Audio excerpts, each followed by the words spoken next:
Gravando aula. Então, galera, hoje nossa segunda aula do nosso mini curso de matemática básica. Segunda aula. Estamos trabalhando um pouquinho aí de matemática básica com vocês, compartilhando um pouquinho daquilo que eu sei, né? Não sei muito, mas eu acho que dá de ajudar. Deixa eu só dobrar a borda da minha calça aqui, que eu tô pisando em cima dela, porque eu dou aula descalço, é moral da aula descalço, e tá frio aqui. Show de bola. Eu acho que nesse formato de tela ficou mais bonitinho, né? Tela, quadrozão aberto e tal, vocês enxergam melhor.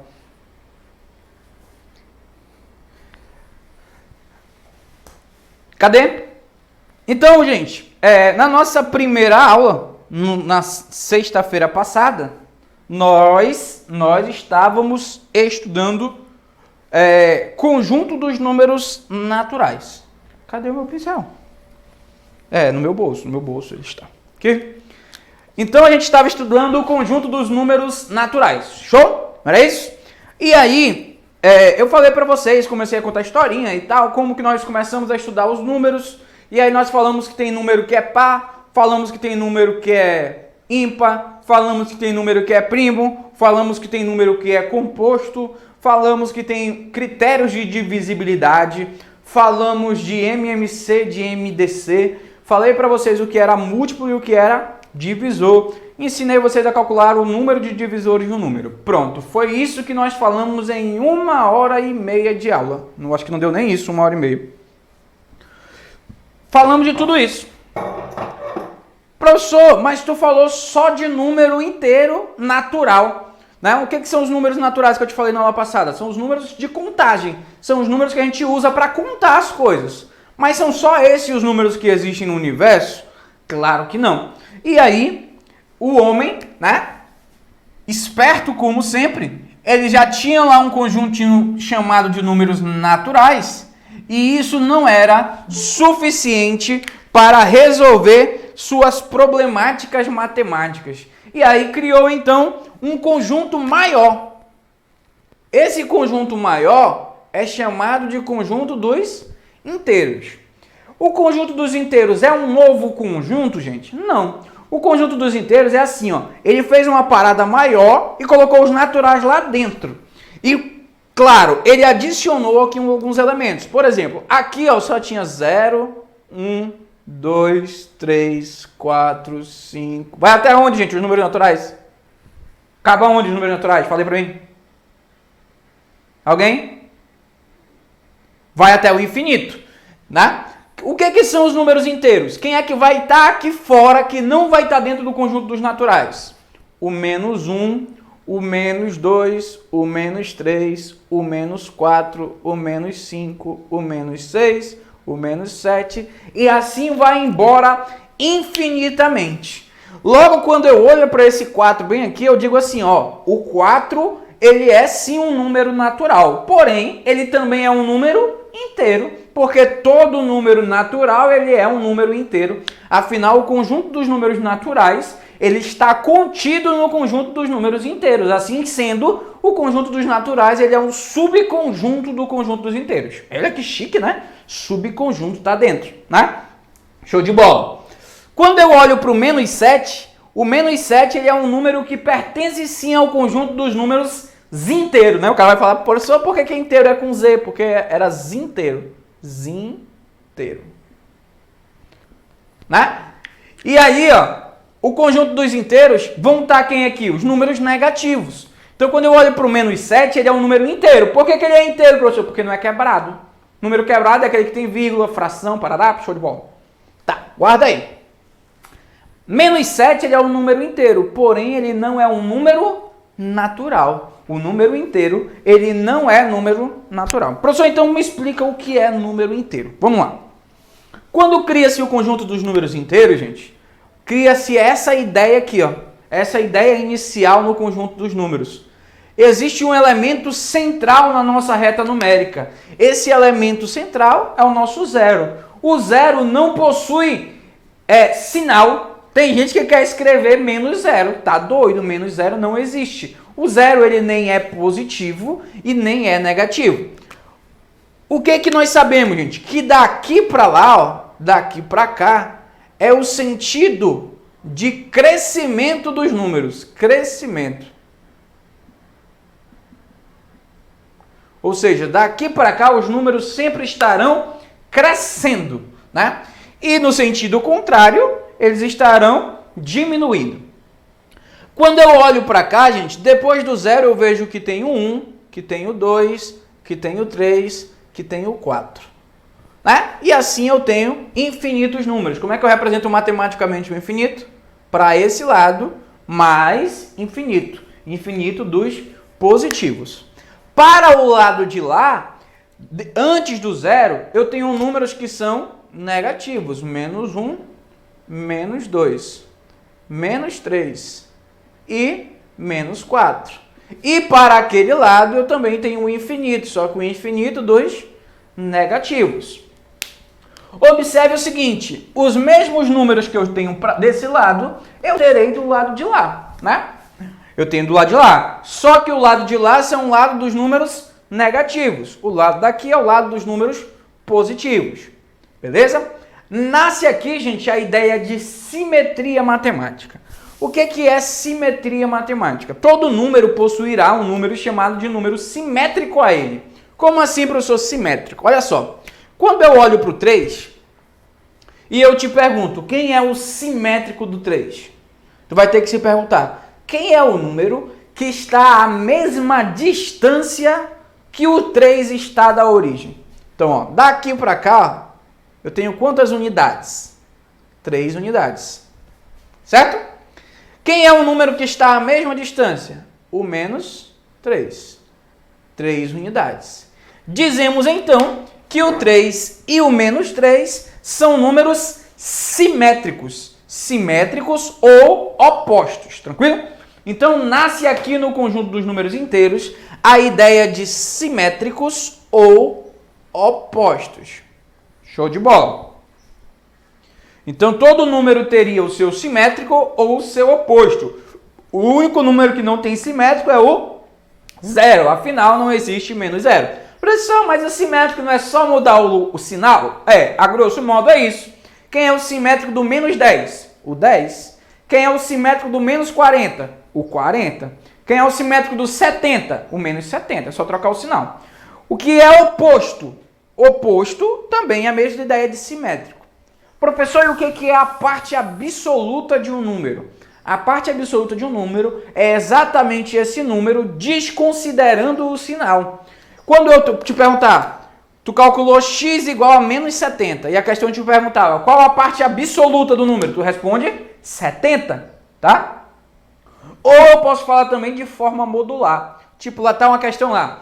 A idade de Maria é igual ao triplo da idade da Joana, sabendo que a soma de suas idades é igual a 180 anos. Quanto é a idade da Maria? Aí do nada, claro, não iria acontecer, mas do nada tu calculou, deu que a idade da Maria é menos de 70 anos. Tem como eu dizer que Maria tem menos de 70 anos? Não faz sentido, gente. Então, normalmente, uma questão dessa iria falar assim, o valor absoluto que representa a idade de Maria, para desconsiderar essa parada do sinal, ou o valor modular. Tranquilo? Então, ó, quando começou bem aqui a tua vida a ficar maravilhosa, te ensinaram jogo de sinal. Jogo de sinal.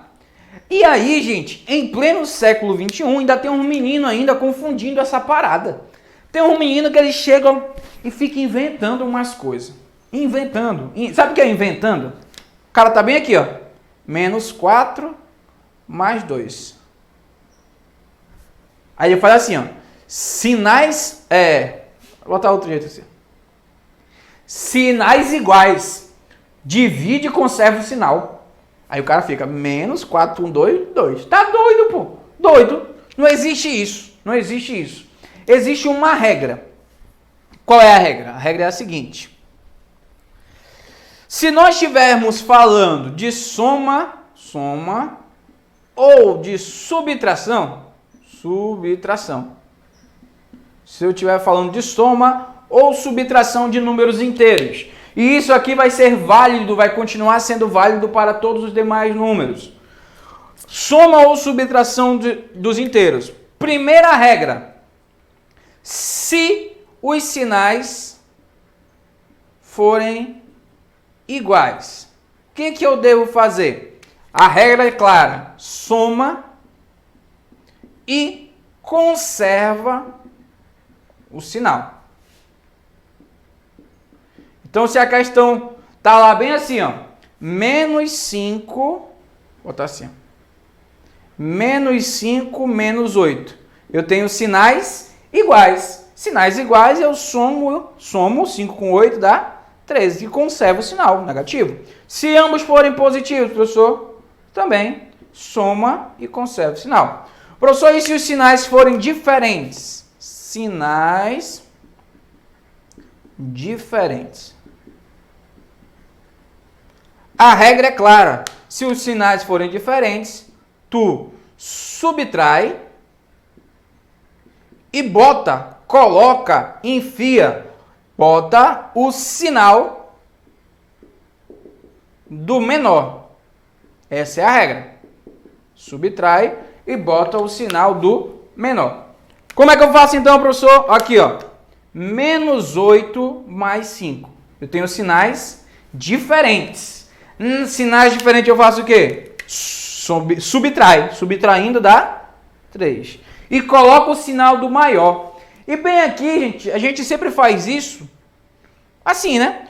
Coloca o sinal do menor. Quem é o menor dos dois? O menos 8 ou o 5? Claro que é o menos 8. E aí tu fala, se é para botar o sinal do menor, eu botaria o sinal negativo. Só que na verdade a regra é assim. Coloca o sinal do menor número de valor absoluto. Então, de forma absoluta, sem considerar o sinal, quem é o menor? O positivo. Quem é o maior? Opa, desculpa. Subtrai e bota o sinal do maior. Botei errado aqui. Do maior. Então, vamos lá. Subtraindo aqui dá quanto? 3. Quem é o maior de forma absoluta? O 8. Aí eu boto menos 3. Outro exemplo, professor. 40 positivo. Menos 70. Vai ficar como? Sinais diferentes de novo. Subtrai. Subtraindo dá 30. E coloca o sinal do maior valor absoluto. Quem é o maior valor absoluto? 70. Pronto. Isso para soma ou subtração. Professor, e quando eu falar de divisão ou multiplicação? Quando eu falo de divisão ou multiplicação, a regra é diferente. A regra é diferente. É assim, ó. Se os sinais forem iguais, aí eu vou botar positivo. E quando eu falo sinais serem iguais, podem ser os dois positivos ou os dois negativos. Vou te mostrar. Se tiver 8 dividido para 4, mais 8 dividido para 4, os sinais são iguais. Então, vai ser positivo. Isso vai dar 2. Se fosse menos 50 dividido para menos 10, sinais também iguais. Positivo. 50 para 10, 5. Professor, e se os sinais forem diferentes?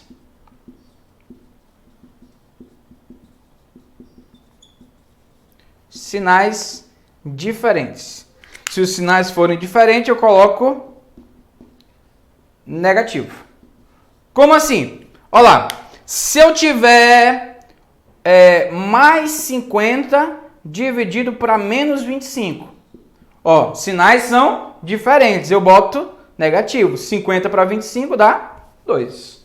Se fosse assim, ó, menos 30 dividido para mais 6.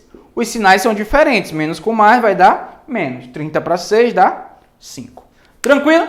Então, quando eu falo de número inteiro, não tem muito segredo. É aquilo que a gente já sabe, a tabuada. A novidade é esse jogo de sinal. Show de bola? Show de bola. Vou apagar tudo isso que eu escrevi aqui. E aí a gente vai pensar. Vamos pensar comigo.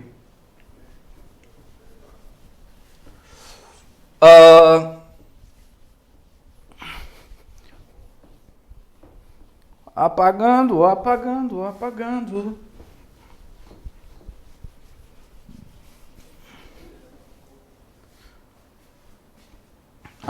é aqui. Apagou? Olha só, concentre. Até então, nós só tínhamos números naturais e números inteiros. Tava tudo maravilhoso na vida do homem, até que chegamos à necessidade de criar um novo conjunto numérico. E a esse novo conjunto numérico deu-se o nome de números racionais, certo? E o que são os números racionais?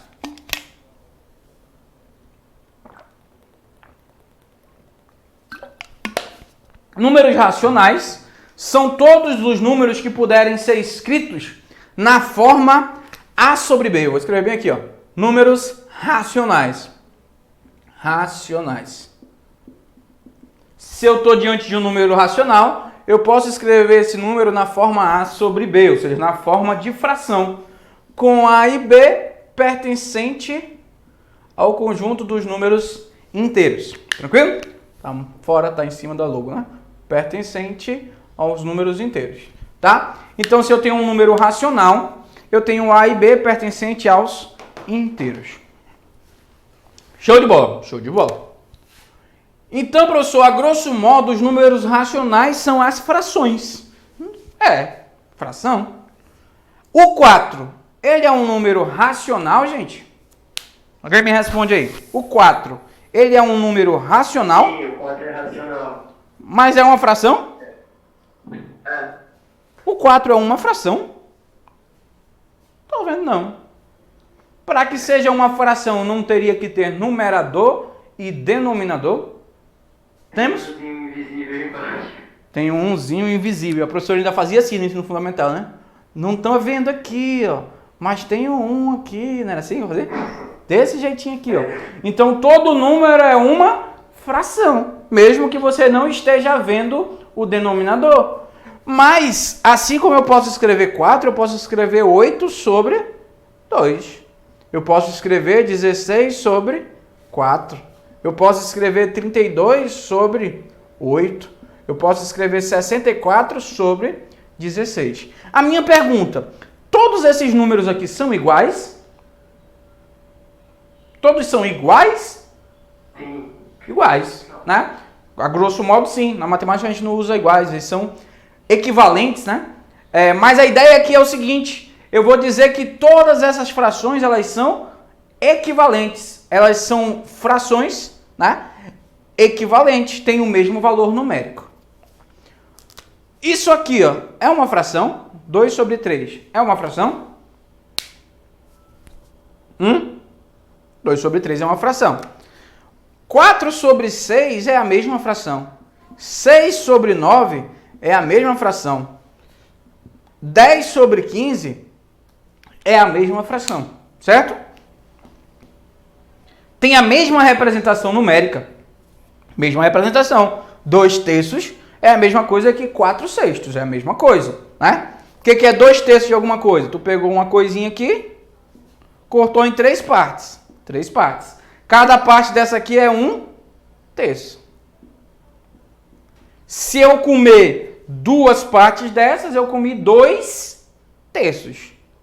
Só que se eu pegar esses pedaços agora e dividir não mais em 3 partes, e sim em 6 partes, cada parte dessa agora representa 1 sexto.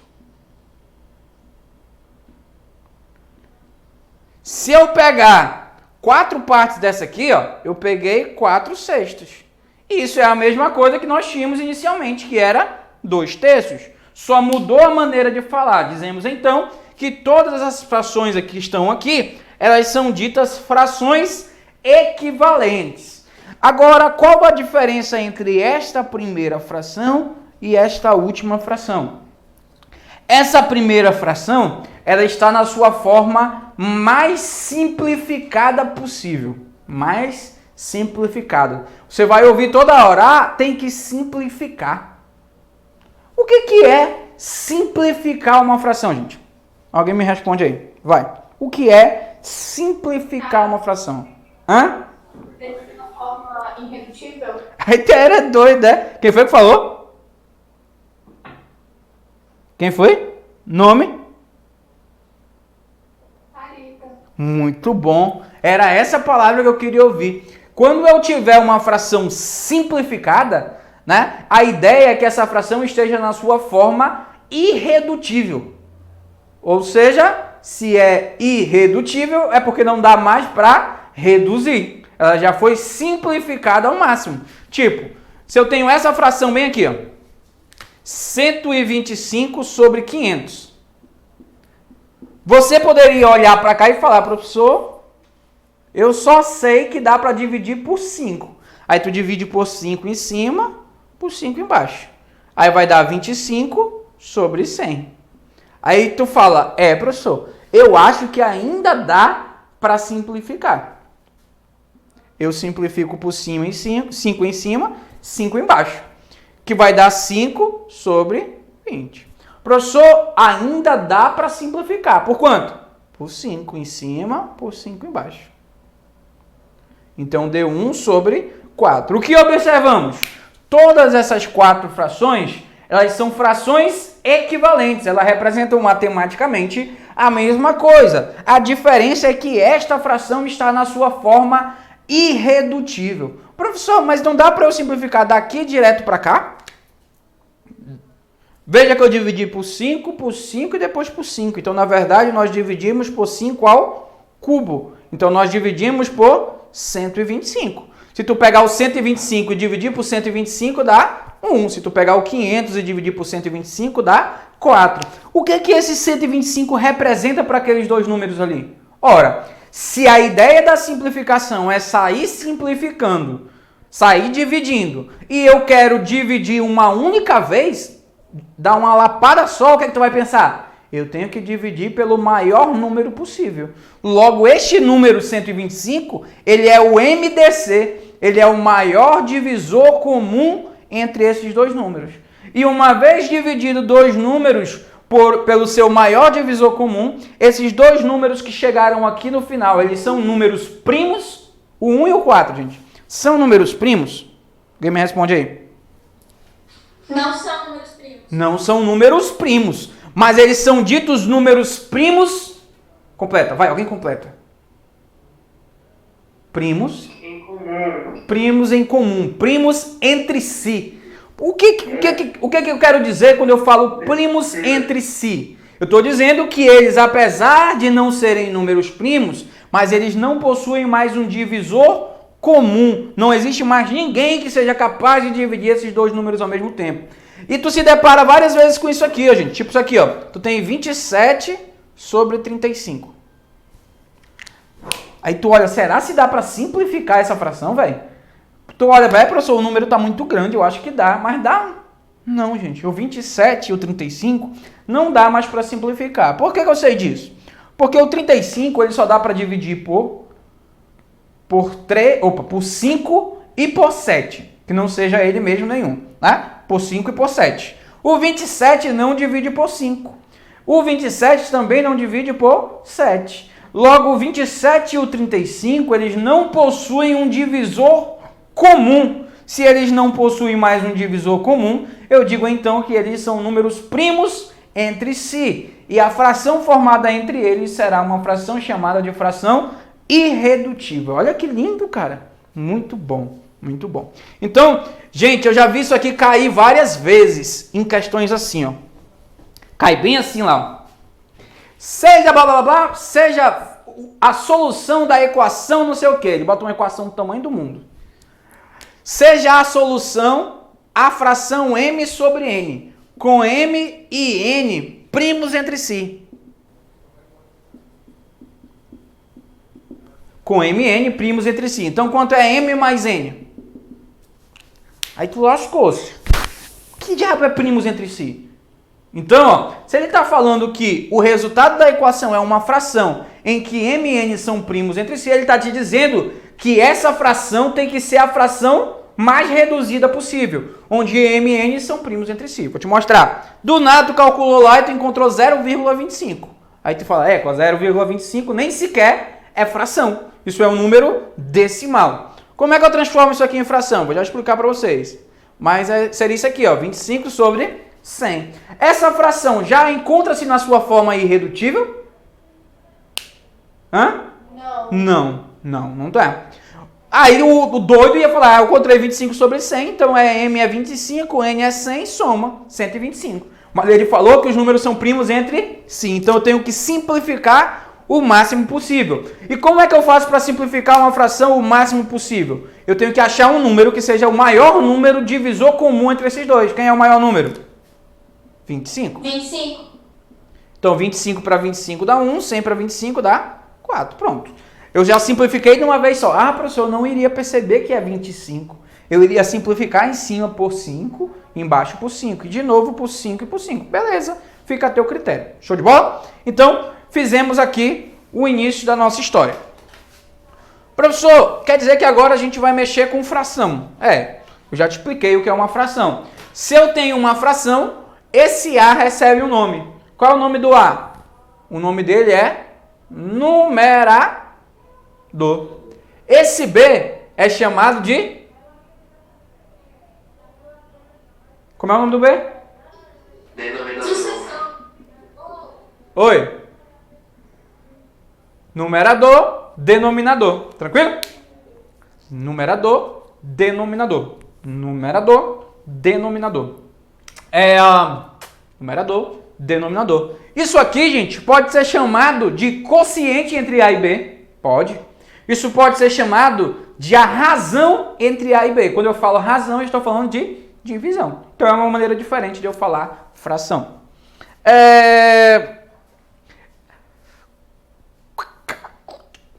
Quando eu falo em antecessor e sucessor, eu acho que é uma palavra bem normal na cabeça de vocês. O que é o antecessor de um número? O antecessor de um número é um número que está imediatamente antes dele. Porque eu sei que antes de todo e qualquer número existirão infinitos números.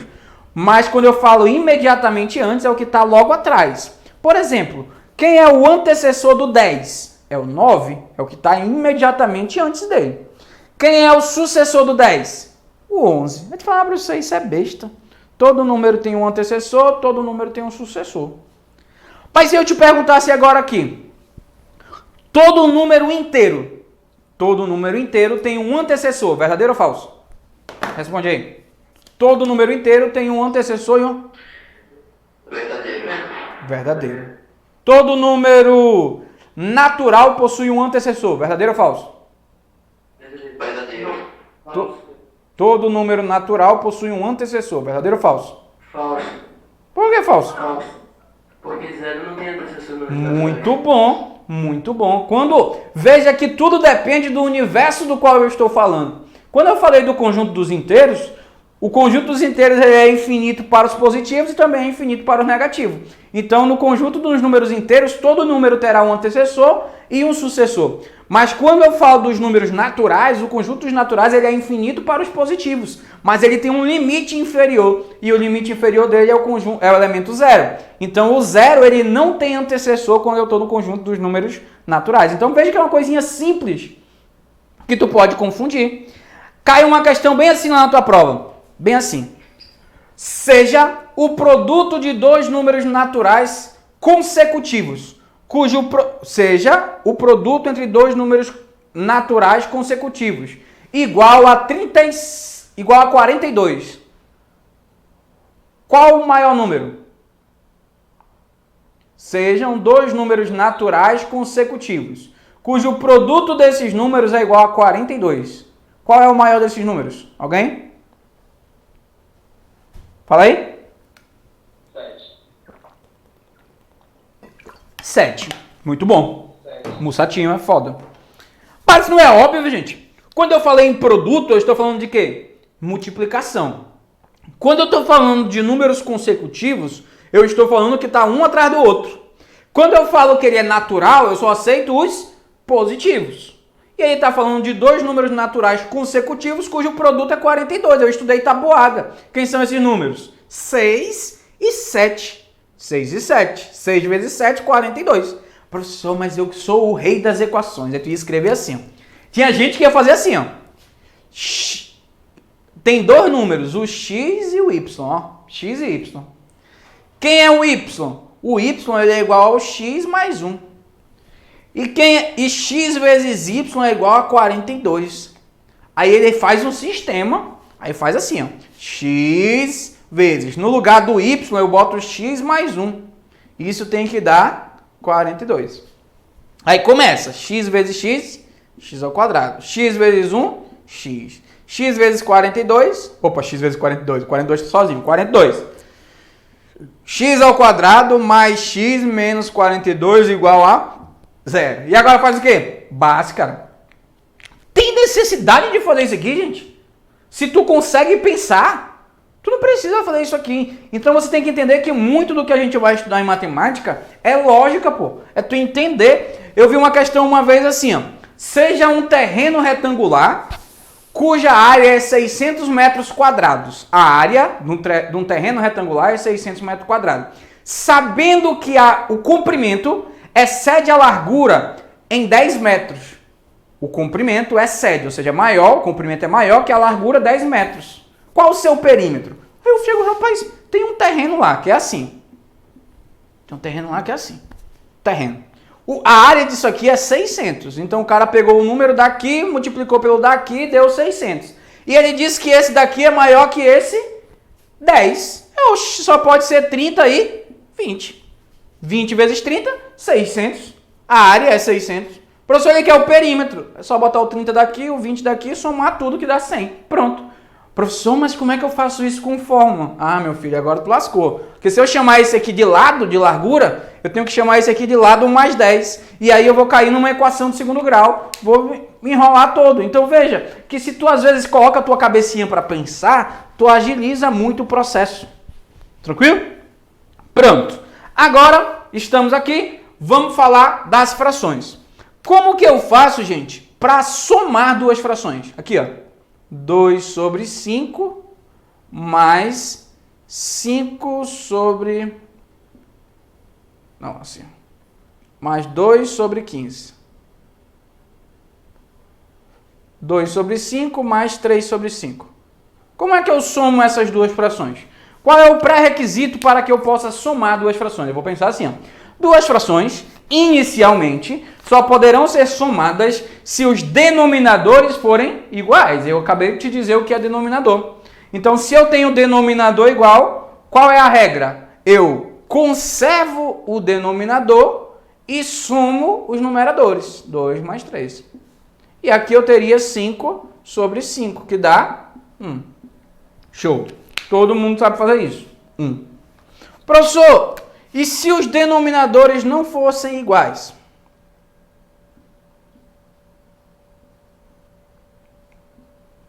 Vou botar assim. Sim. Os denominadores são iguais, gente? Não, não são iguais. Eu aprendi, professor, que se eu tenho a soma entre duas frações e os denominadores são diferentes, eu preciso tirar o MMC entre esses denominadores. Quanto é MMC entre 5 e 10? Aí se tu é aquele cara fissurado em fazer conta, tu vai vir pra cá, ó. 5 e 10. E vai sofrer. Mas eu te ensinei na aula passada, ó. O MMC entre 5 e 10 é 10, porque o 10 é tanto múltiplo do 5 quanto do 10. Então MMC é 10. 10 dividido para 5 dá 2. 10 dividido para 10 dá 1. 2 vezes 2 dá 4. 1 vezes 3 dá 3. Então eu tenho 7 décimos. Professor, mas tem outro jeito de eu fazer isso? Tem, cara. Tudo tem outro jeito. Não sei se vai te agradar. Agrada uns e não agrada outros. Não vou te dizer que é o melhor método, porque o melhor método depende de quem faz. Ó, aqui, ó. 2 sobre 5 mais 3 sobre 10. Quando eu olho para cá, eu penso, eu só não posso somar direto, porque os denominadores não são iguais. E se eles fossem? Se eles fossem, eu somaria direto.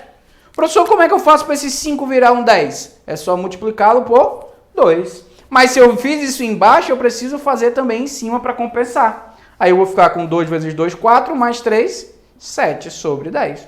Mesma coisa. Fica a teu critério, tá? Então, soma de frações com denominadores iguais, repete o denominador, soma os numeradores. Se os denominadores forem diferentes, eu preciso tirar o MMC entre eles. Sem segredo. Se fosse assim, ó, 15 sobre 8 mais 3 sobre 7. Sim. Aí tu fala, professor, quanto é o MMC entre 8 e 7? Quando eu olho para o 8 e o 7, eu vejo que eles são primos entre si. E dois números, quando são primos entre si, o MMC entre eles será sempre o produto entre eles. Multiplica. 8 vezes 7, 56. 56 dividido para 8 dá 7. 56 dividido para 7 dá 8. 7 vezes 15, 105. 8 vezes 3, 24. Então isso aqui dá 129 sobre 56. Certo? Tranquilo? Show. Então, 129 sobre 56. Então, somar a fração não tem segredo. Como é que eu faço para multiplicar frações? Multiplicar. Aqui, ó. 2/3 vezes 1/5. Multiplicação de fração por fração, eu multiplico o numerador com o numerador, denominador com o denominador. 2 vezes 1, 2. 3 vezes 5, 15. Claro que tu tem que ser malandro, né? Tem que ser malandro. Se tu tiver que multiplicar 20 sobre 15 vezes 15 sobre 4, eu ia fazer... Não vou multiplicar 20 vezes 15, 15 vezes 4. Eu ia fazer logo assim, ó. Corta esse 15 com esse 15, né? Aí ficou 20 dividido para 4, que é 5. Matei rapidão. Tranquilo? Então tudo tem as suas técnicas que facilitam a nossa vida. Show de bola? E por fim, eu preciso falar com vocês da divisão entre frações. Como é que eu faço para dividir duas frações? Na verdade, não existe divisão entre fração. Quando eu estiver diante de uma divisão entre duas frações, eu preciso transformar isso em uma multiplicação. E para isso, eu repito a primeira fração e multiplico pelo inverso da segunda fração. Inverso. Aí fica assim, ó. 2 vezes 4, 8. 3 vezes 5, 15. Pronto? Então, 2 vezes 4, 8. 3 vezes 5, 15. Então, essa divisão entre duas frações dá 8 quinzeavos. Show de bola? Show de bola? Alguma dúvida aí, galera? Por enquanto? Dúvidas? Dívidas?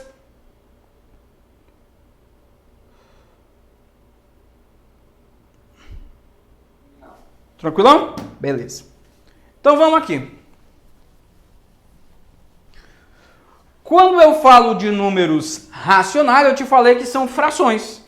Só que são só as frações que são números racionais, gente? Não. São os números racionais. São as frações. São os números decimais. E são as dízimas periódicas. Alguém me diz o que é uma dízima periódica, por favor. Ou alguém veio? Pode ser. Então, que não possui consciência exata. Como é, homem? De novo. É uma divisão que não possui um quociente exato. Uma divisão que não possui um quociente exato. Mais alguém? Mais alguma teoria? É uma que não tem fim, basicamente. É um número decimal que vai ao infinito, só que ele tem uma ordem. Esse infinito se repete, se não me engano. Entramos onde nós queríamos. Quando eu falo de dízima, eu estou falando de um número que é infinito. Show?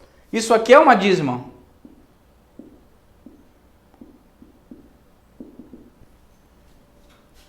Ou seja, não apresenta um valor exato. Certo? Por exemplo, quanto é raiz de 3? Alguém sabe quanto é raiz de 3? Raiz de 3, normalmente tu fala assim, professor, é aproximadamente 1,7. Mas não tem um valor exato. Se não tem um valor exato, eu estou diante de uma dízima. Dízima. Não tem um valor fechadinho. Aí tu fala dízima. Tá, dízima. Então é um número que não dá para chegar no resultado final, é uma dízima. Mas toda dízima é periódica? Toda dízima é periódica? Não. Não. Isso aqui é sim uma dízima. Porém, essa dízima ela é não periódica. E quando eu estiver diante de uma dízima que for não periódica, eu estou dentro de um número que não é racional. E todo número que não for racional, eu direi que ele é um número irracional. Um grande exemplo disso é o π, né, gente? O π a gente diz que ele é 3,14, mas isso é uma aproximação, não é um valor exato, certo? Então, quando eu estiver diante de uma dízima, eu preciso examinar se ela é periódica ou se ela é não periódica. Se ela for periódica, eu digo que ela é um número racional. Se ela for não periódica, eu digo que eu tenho um número irracional. Show? Tranquilo. Então isso aqui, ó, apesar de ser uma dízima, mas essa aqui ela é não periódica. Quando eu olho para isso aqui, ó, aqui eu tenho uma dízima também. Só que essa dízima ela é periódica. Quem é o período aqui? 35. É o cara que está se repetindo. Aqui existe uma repetição. Então esse número de cima, ele pertence ao conjunto dos números irracionais. Esse cara de baixo pertence ao conjunto dos racionais. São coisas totalmente diferentes.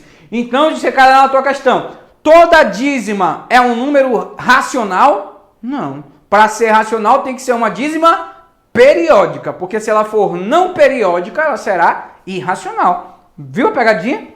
Então lembra disso. Existem dízimas que são periódicas e existem dízimas que são não periódicas. Certo? Quando eu tenho, por exemplo, 4 sobre 5, como que eu faço para transformar isso aqui em um número decimal, gente? Decimal. Como é que a gente faz? Como é que eu faço para transformar uma fração em número decimal?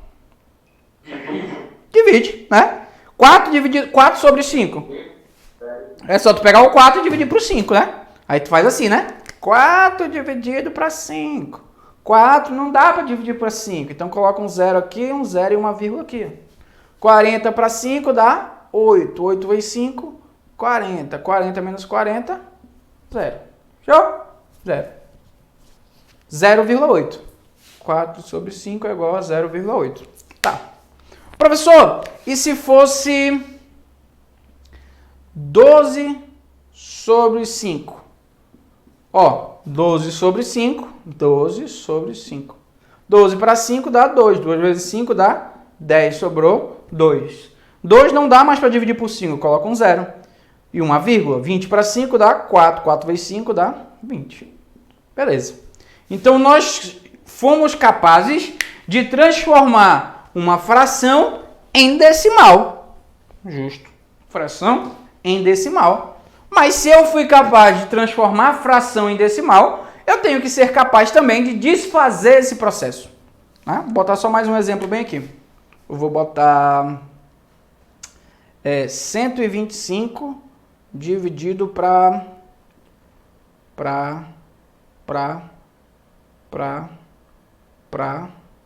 15. Ó, 125 tá para 15.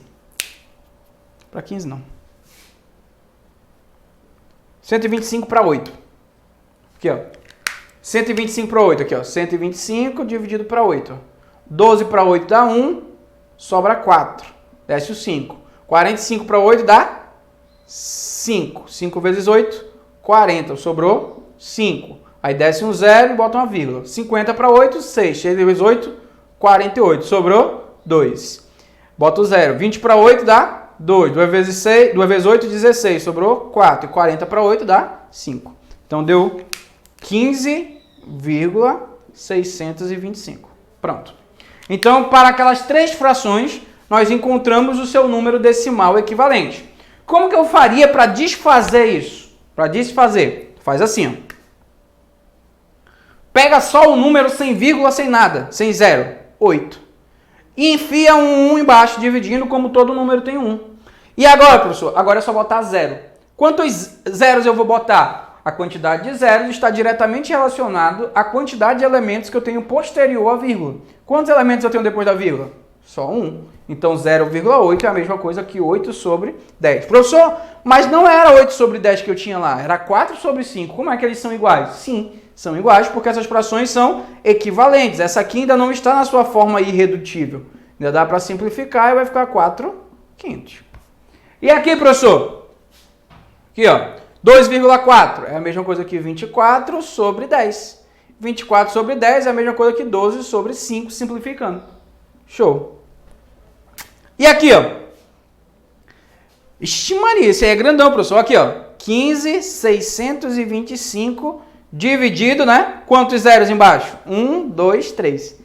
Já imaginou simplificar isso até chegar aqui, ó? Professor, como é que faz? Eu olhei para cá agora, Deus falou comigo. E eu percebi que o maior divisor comum entre esses dois é o 125. Esse número dividido para 125 dá 125. E 1000 dividido para 125 dá 8. Claro que eu não percebi isso. Eu vi porque para dar esse resultado tem que ser 125. Qual é a conclusão que nós chegamos, gente? Se eu pegar esse número e dividir por 125, ele deu 125, é sinal de que esse número aqui era o 125 ao quadrado, né?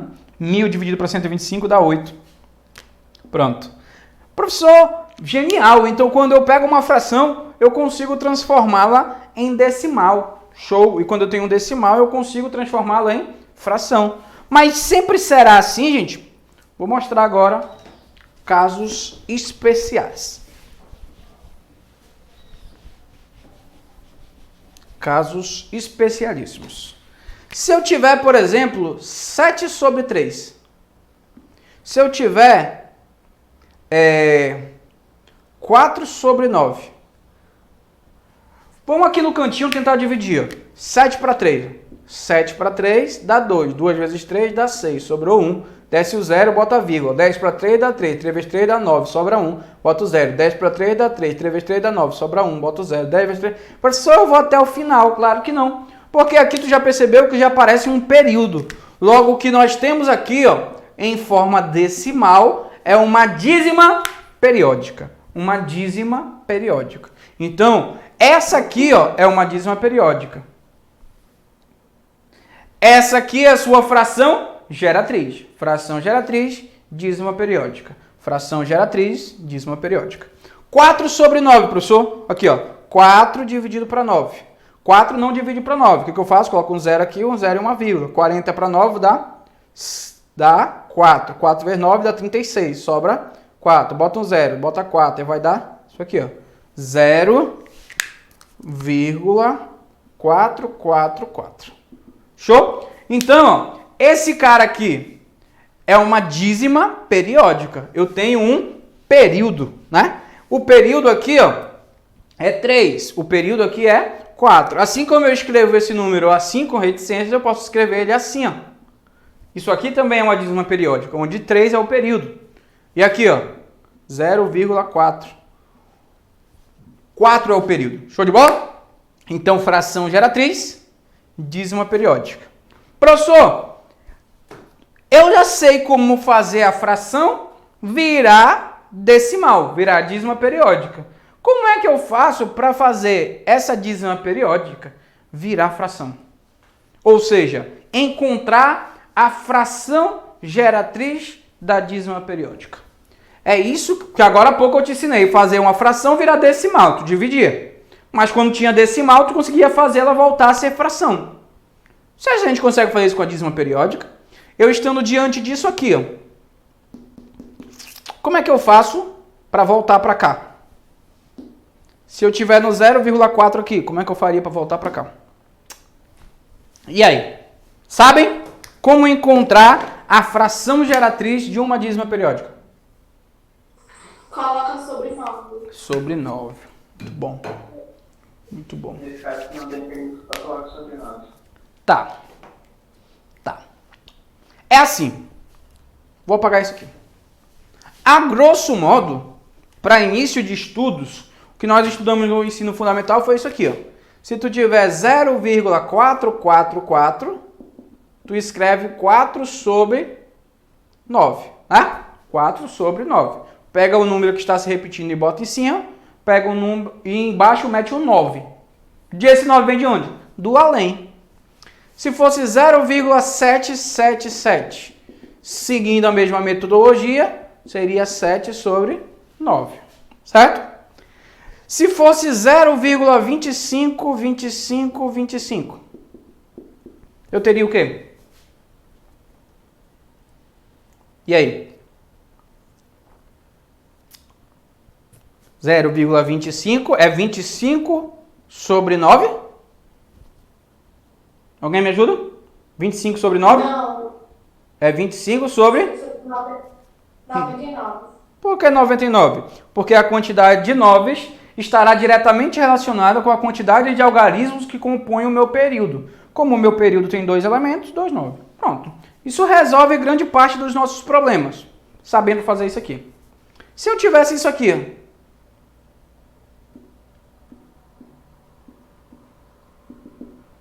como eu faria?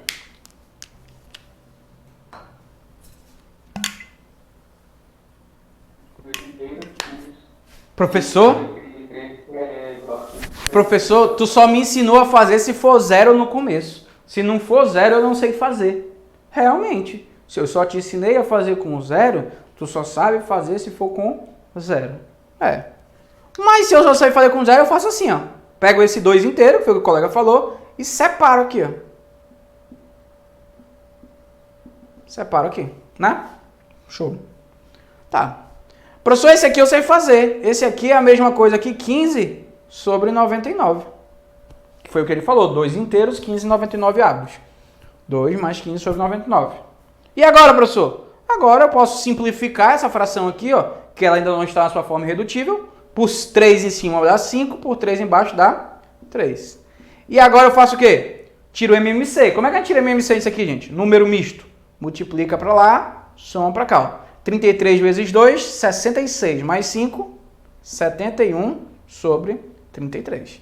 Pode pegar o 71 aí e dividir por 33, que tem que dar isso aqui, tá? Tem que dar. Show? Então, essa aqui, ó, é a dízima periódica. Essa aqui é a fração geratriz. Mas, professor, por que que é assim, hein? Professor, por que que é assim? Vamos tentar entender a parada. Tentar entender a parada. Aqui, ó. O que é 0,25, 25, 25? Sei lá. Isso aqui é um número x. X. Vamos pegar esse x e vamos multiplicá-lo por 100. Se eu pegar esse x e multiplicar por 100, vai ficar 100x. Né? 100x. Mas se eu multipliquei ali o x por 100... eu tenho que multiplicar esse aqui por 100. Quando eu multiplicar esse de baixo por 100, vai ficar 25,25. Opa. 25. A vírgula deslocou 2 casas decimais. Como aqui tem infinitos 25, eu posso até botar mais um aqui se eu quiser. Tá? Fica assim. Tá, ficou assim. 100x igual a isso. Só que quando eu olhei para cá, eu percebi o seguinte, ó. Eu tenho 100x igual. O que é esse número aqui? Ó? Esse número é a mesma coisa que 25 mais 0,25, 25, 25. Aí tu vai falar assim, pera, professor, mas isso aqui, ó, é a mesma coisa que tem aqui em cima, que é o x, realmente. Então isso aqui é 100x igual a 25, mais isso aqui é x. Pronto. Agora esse x passa para lá subtraindo. Vai ficar 99x igual a 25. Logo, x é igual a 25 sobre 99. Pronto. Está provado porque que essa fração geratriz é 25 sobre 99. Ah, professor, eu acho mais fácil fazer do outro jeito. Claro, é mais fácil, porque alguém já pensou nisso e já te disse como fazer. Tu só faz. Tu não precisa reinventar a roda se a roda já foi inventada. Mas é claro, é bonitinho entender o porquê das coisas. Tranquilo? Então, aprendemos a grosso modo encontrar a fração geratriz. Professor, mas é complicadinho essa fração geratriz. Tem hora que tem número antes da vírgula, tem hora que não tem. Se fosse essa fração geratriz bem aqui, gente, e caísse bem assim para ti, ó.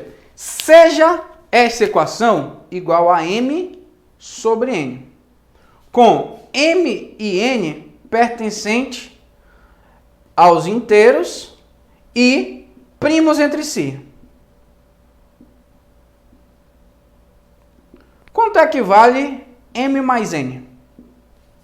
E aí? Deus me livre ou quem me dera? Fala comigo. Fácil, difícil? Quem responde aí?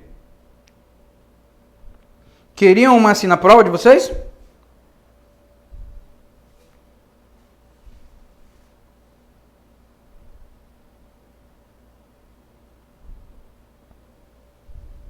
E aí, gente?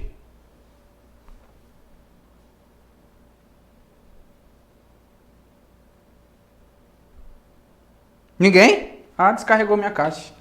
Vocês têm razão, não ia ouvir a voz de ninguém mesmo.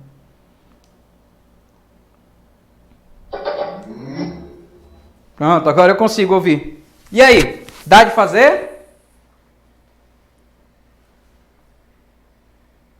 Conseguiriam fazer? Alguém? Ninguém?